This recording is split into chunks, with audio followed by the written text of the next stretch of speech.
Okay friends, బాప్టిస్టుల కార్యక్రమం start అయింది.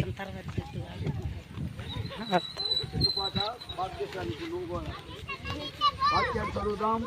రోమాపత్రిక 6వ అధ్యాయం మొదటి 3 వచనాలు మనం చదువుకున్నాం. అలాగైతే ఏమందు కృప విస్తరింపవలెనని పాపమందు నిలిచి ఉందుమా అట్లనరాదు.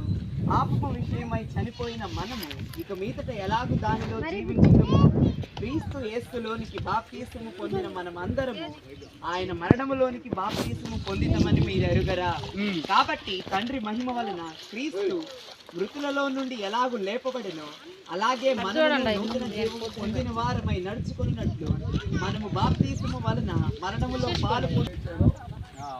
దేవుని యొక్క సన్నిధిలో వాక్యం చెప్తుంది, ఆయన మరణించి తిరిగి లేచిన సందర్భంగా ఏ విధంగా మరణానికి తిరిగి లేచాడో బాప్తీసం కూడా మంచి మనుషులు బట్టి. ఓకే ఫ్రెండ్స్, స్టార్ట్ అయింది బాప్టిషన్ కార్యక్రమం.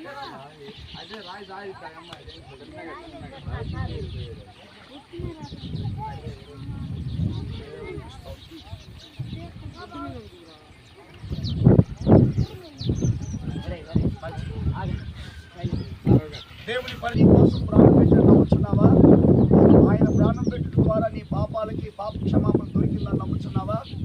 ప్రాణం పెట్టిన దేవుడు తిరిగి లేచాడని నమ్ముచున్నావా? తిరిగి లేచిన దేవుడు మరి ఒకసారి పరలోకానికి వెళ్ళని నమ్ముచున్నావా?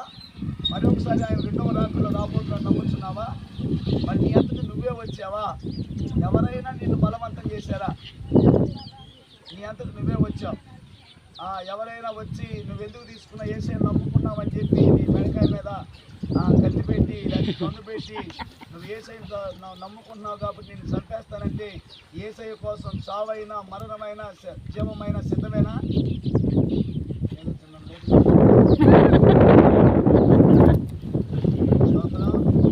నేను అడగాలి మరి. ప్రభు యొక్క సన్నిధిని మొదలుకొని మంచిది. ఈ కుమార్తె ఇచ్చిన సాక్ష్యాన్ని బట్టి, దేవుడు నాకు ఇచ్చిన అధికారమును బట్టి ఈ కుమార్తెకు బాప్తీసం ఇచ్చుచున్నాము. ప్రభు యొక్క సన్నిధిలో మరి దేవుడు ఈ కుమార్తెని మొదలుకొని ఆయన కుమార్తెగా మార్చడానికి ఇష్టపడుతున్నాడు. కాబట్టి మన ప్రభు సన్నిధిలో ప్రార్థనాపూర్వకంగా ఈ బాప్తీస కార్యక్రమాన్ని ప్రారంభం చేసుకోబోతున్నాం.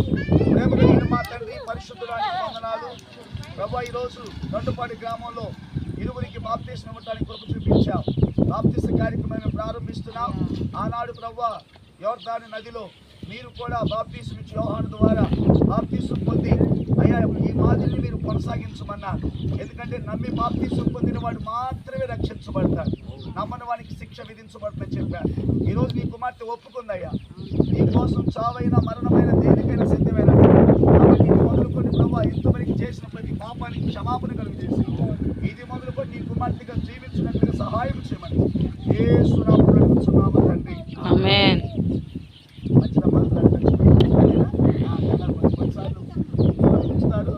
కొన్నిసార్లు వెనక్కి ఇస్తారు, ఎందుకంటే చనిపోయిన వారిని పాతిపెట్టి. సో ఈ రోజున ఆ క్రమంలో తండ్రి, కుమార, పరిశుద్ధాత్మ త్రియేక నామమైన యేసు నామములో ఆది లక్ష్మి దేవుడి కుమార్తెగా మార్చబడడానికి బాప్తీసం ఇచ్చుచున్నాము. యేసు రక్తమే ప్రార్థన చేసుకున్నాం. దైవజనులు జేమ్స్ గారు ప్రార్థన చేస్తారు. ఈ కుమారులు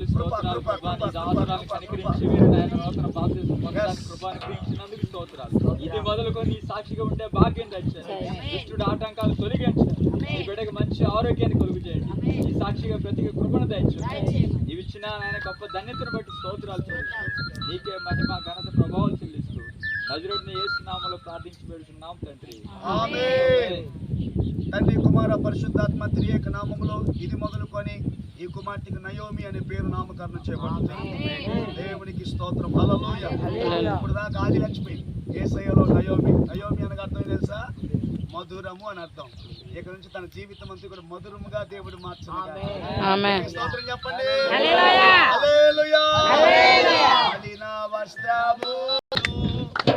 నెక్స్ట్ పర్సన్ చూడండి, బాప్టిషన్ తీసుకుంటుంది.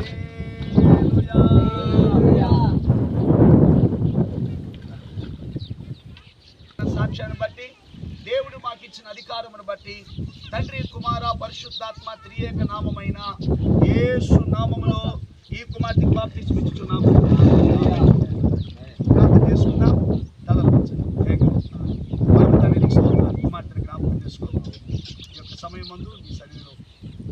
భద్రపరచని ప్రభుత్వం ఆశ్రయించి ఉన్నతమైన కార్యాలను నడిపించండి.